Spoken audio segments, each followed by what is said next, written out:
Sa ulan. Anak ng ulan. Wala kaming ulam. Pupunta pa ako ng kanto. Bibili ko ulam.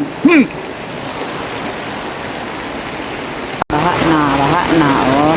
Baha na. So, update ko kayo mamaya, guys. Wait lang kayo.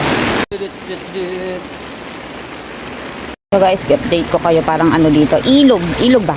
Ayan. Ayan. Oh. Diba? Ilog na yung daanan. Hawak ka. Yarn. So, diba, buhay-buhay, bibili ka ng ulam. Diyos ko, dadaan ka pa sa baka. Yan, guys, ba? Siyempre, malalim. Pero alam ko, alam nyo, sa iba. So, dito, yan. Kasi yan, napakadilim. Imagine nyo, guys. 11 pa lang, pero parang mag-alas 7 na ng gabi.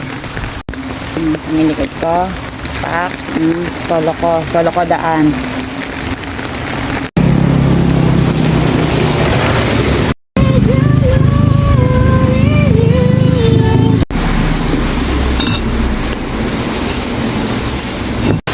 So guys, lalo lumakas ang ulan guys. So pauwi na ako. Update, syempre, baha na naman. Ip. Pakilala ko yun. So guys, ito yung binili ko.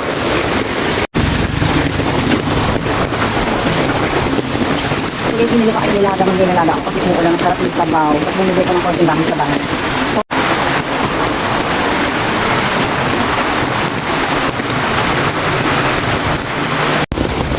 So yan guys, bahada dito talaga, literal, ang lakas ng agos. Ganyan guys. O diba? Rito.